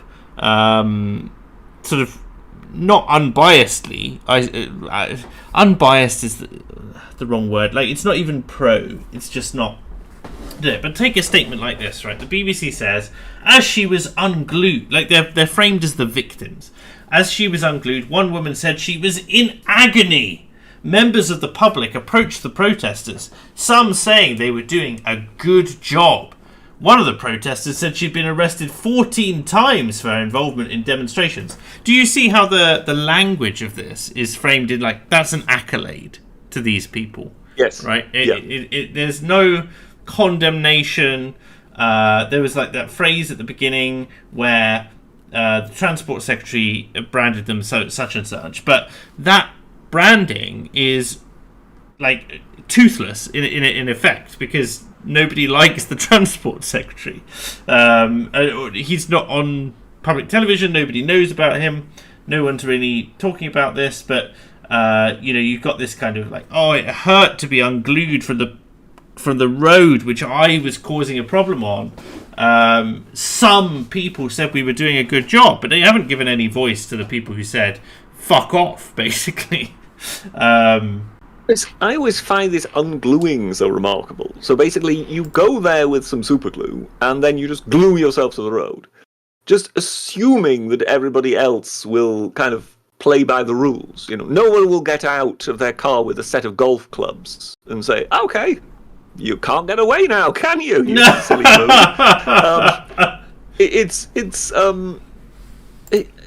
Basically one just assumes the police will be at hand with some acetone to dissolve the glue to get them off. And I sort of feel, well, obviously the police will have to unglue them because they need to get them away from where they're causing an obstruction. But just because they've unglued them, it doesn't mean they can't glue them back down somewhere else. So, if they're insisting on being glued somewhere, well, fine. So just unstick them from the road surface and then take them to the police station, and then outside the police station in the parking lot, just glue them back to the ground. Just re-glue them. Re-glue. Rather than have, God knows how many officers having to go out to unglue these folks. Once you've got them there, then just keep one police officer there to stand guard so that nobody can come with some acetone and help unstick them. And then just keep them there overnight. And then after they've been there, and hopefully it's rained, ask them whether they would like to be unglued and go home now. Or whether they still want to be the martyr. That's hilarious. Because yes, I find it absolutely ridiculous what we're looking at. It reminds me of The Naked Gun with Leslie Nielsen, where they have the anti-graffiti wall. Do you remember that? I don't remember that. No. So the anti-graffiti wall. So they go up. All these youths go up to spray the wall, and then the wall sprays them back with paint when they try and paint on it. Okay, yes, like, I remember it now. Go from being glued one place to glued another, but it's much more awkward. Well, yes, just unstick them and then frog march them away, but then glue them back down because they wanted to be glued. Well, of course, the Insulate Britain is an offshoot of Extinction Rebellion, hence the similar tactics. Again, it's very inflammatory rhetoric. So you've got things like, we won't stand by while the government kills our kids. Nothing is being done by our government and governments across the world. The government is treasonous. It has betrayed citizens and is leading the country on a path to genocide. Now, genocide is obviously a very, very emphatic term because it has a very particular meaning. So apparently, if we don't insulate these particular homes, it's going to kill every child in the country. Every single child, because that's what genocide would imply, which I find absurd. And you'll notice, of course, that they're advocating on behalf of greater and increased government intervention. So it's not that we should tax people less so that they can afford better insulation for their homes. It's the government should insulate these homes at the cost of the taxpayer. So that, I think the thing that really sticks in your craw is the fact that some of these people are multiple house owners whose houses aren't insulated So they're effectively demonstrated for their houses to be insulated. Yes, it's absurd. I mean, I find it funny, especially because a lot of these houses which are needing insulation, right, are either one, council houses, right, in which case they should be up to code anyway, right? That you know, you should be able to sue your local government essentially if it's not there. That would cause the problem to go away much quicker. And so these protesters, if they instead had some activism, engaged a law firm in a class action lawsuit for better insulation for low cost housing, for council housing, that would be more effective. And then secondly, you've got landlords who are sort of renting properties out, and rooms which should never have been bedrooms have been turned into bedrooms in order to get this done. And you know, those people, you need to again incentivize them in terms of ensuring that those landlords are keeping their properties up to code, which is different to the government going in and doing it all for them and fixing all the cladding or whatever. You know, it's the thing which led to the Grenfell Tower tragedy. You know, is a lack of, you know, if they're going to create a bureaucracy, they better damn well be able to enforce it, because if they don't do it, then it struggles.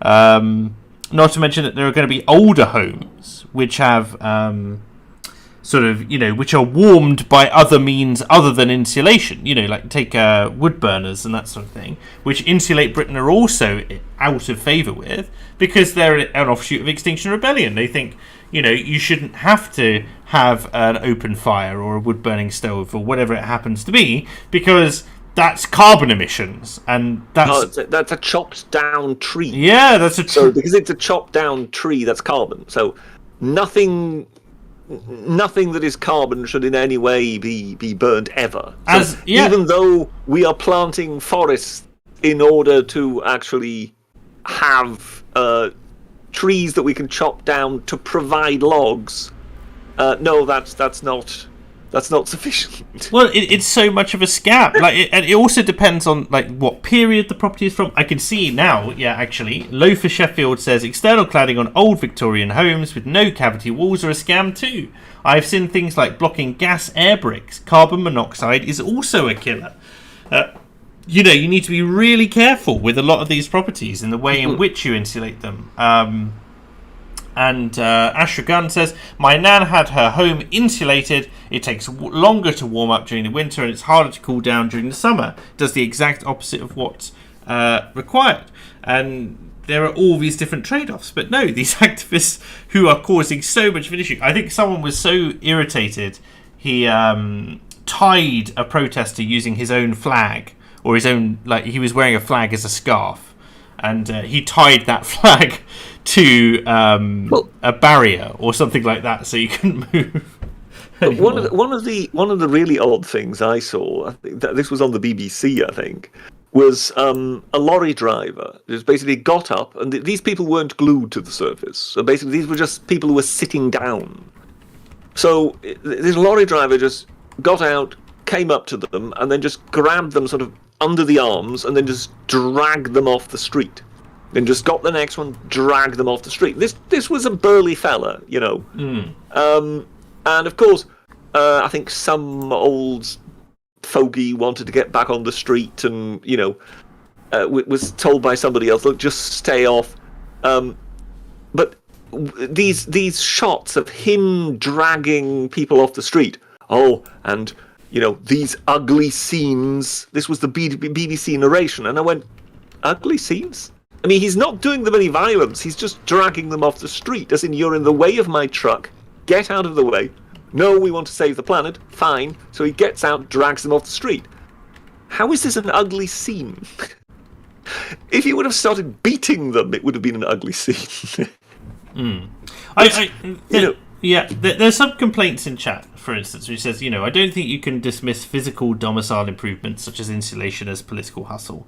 And I can appreciate that, but it's also the way in which the message is getting across, which is not that you have a responsibility to ensure that homeowners are properly up to code and have insulated their property correctly. It's also like the fact that, as people have mentioned, that insulation isn't the only way to heat a property, and it's also the fact that this idea that the government should be completely responsible for it rather than any other means, be it tax breaks or subsidies or whatever, in order to get homes done properly. And I find it incredibly frustrating that it's done under the message of climate as well, as opposed, because their message of that it's going to kill the kids, it's going to be a genocide, is based on carbon emissions, which we're already exceedingly low on.